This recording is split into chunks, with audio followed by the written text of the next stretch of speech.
Hi friends, welcome back to my YouTube channel. ഇന്ന് ക്യാരറ്റും ബീട്രൂട്ടും വെച്ച് ഒരു തോരനാണ് ഞാൻ ഉണ്ടാക്കുന്നത്. ഇതിനായി വളരെ കുറച്ച് ഇൻഗ്രീഡിയൻസ് ആണ് വേണ്ടത്. ക്യാരറ്റ്, ബീട്രൂട്ട് എന്നിവ 2 എണ്ണം വീതം ചെറുതാക്കി അരിഞ്ഞത്,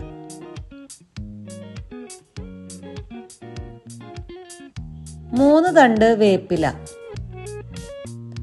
4 ചുവന്നുള്ളിയും 3 വെളുത്തുള്ളിയും ചതച്ചത്, നാളികേരം 3 ടീസ്പൂൺ, ഉണക്കമുളക് 1 ടീസ്പൂൺ, വെളിച്ചെണ്ണ 2 ടീസ്പൂൺ, ഉപ്പ് 1/4 ടീസ്പൂൺ.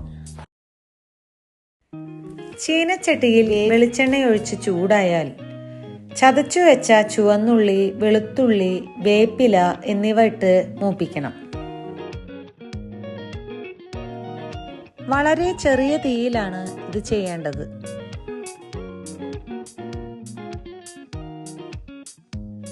ചുവന്നുള്ളിയും വെളുത്തുള്ളിയും മൂത്തു കഴിഞ്ഞാൽ അതിലേക്ക് ഉണക്കമുളക് ഇട്ട് ഒന്നുകൂടി മൂപ്പിച്ചെടുക്കണം. 2 ടീസ്പൂൺ നാളികേരം ചിരവിയത് ഇട്ടതിന് ശേഷം നന്നായി ഇളക്കി കൊടുക്കണം.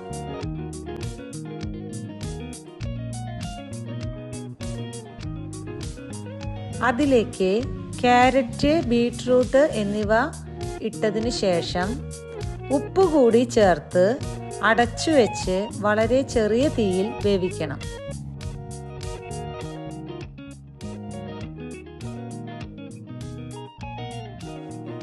ഇടയ്ക്കിടയ്ക്ക് ഇളക്കി കൊടുക്കണം.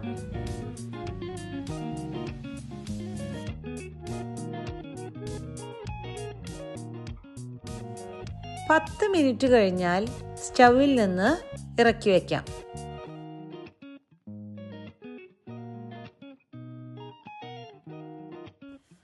വളരെ രുചികരമായതും എന്നാൽ വളരെ എളുപ്പത്തിൽ തയ്യാറാക്കാൻ കഴിയുന്നതുമായ ഒരു തോരനാണ് ഇത്. Thank you for watching.